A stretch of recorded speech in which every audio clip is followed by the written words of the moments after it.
বাঙালির পাকশালায় আপনাদের জানাই স্বাগত। পুরনো রান্না বিষয়ক একটি প্রবন্ধে আমি এই রেসিপিটির নাম পেয়েছিলাম তিল পটেশ্বরী, কিন্তু রেসিপিটি সেখানে লেখা ছিল না। এরপর আমি বিভিন্ন জায়গা থেকে তথ্য সংগ্রহ করে এই রেসিপিটি এনেছি আজকে আপনাদের সামনে। আজকে রান্নায় তিল নিয়েছি 50 গ্রাম, সঙ্গে রয়েছে আদার রস 2 টেবিল চামচ, মৌরি গুঁড়ো বা বাটা 4 টেবিল চামচ, মূল উপকরণের ময়দা 100 গ্রাম ও মিহি করে গুঁড়ো করা চালের গুঁড়ো। প্রথমে আমি চালের গুঁড়োয় 1 হাতা মতন তেল মিশিয়ে ময়ান দিয়ে নেব ভালো করে। মূল রেসিপিতে এটি সম্পূর্ণই ছিল ঘিয়ে তৈরি। এবার ময়দায় আমি আলাদা করে ময়ান দিয়ে ভালো করে মিশিয়ে নেব। দুটোই মেশানো হয়ে গেছে। এবার একটি পাত্রে এই চাল এবং ময়দা একসাথে মিশিয়ে ভালো করে নেড়ে নেব যাতে কোনো দানা না থাকে। চালের গুঁড়োটা ভীষণ মিহি হওয়া দরকার এই রান্নার জন্য।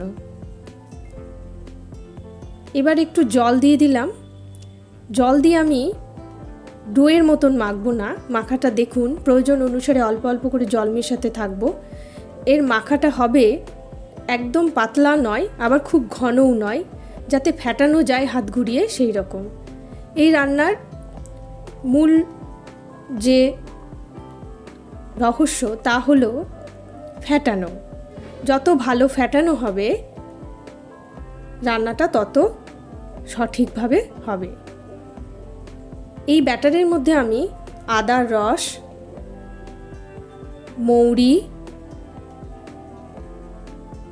আরও মৌরি দিয়ে দিলাম, আর তিল 50 গ্রাম তিল আমি পুরোটাই এর মধ্যে দেব। আপনারা চাইলে একটু বেশি দিলেও ক্ষতি নেই। লবণ দিয়ে দিলাম, ভালো করে মিশিয়ে নিলাম।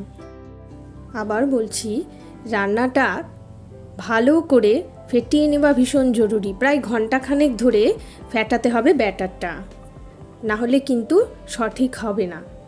এবারে ডুবো তেল নিয়ে চামচে করে ওই ব্যাটার এইভাবে গোল গোল করে দিয়ে দিলাম। খুব ধীর আঁচে দীর্ঘক্ষণ ধরে ভাজতে হবে।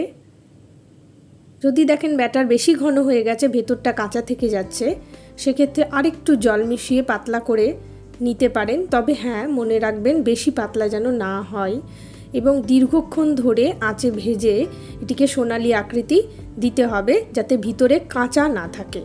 এটি খাওয়ার পদ্ধতি কোনো কিছু লেখা ছিল না।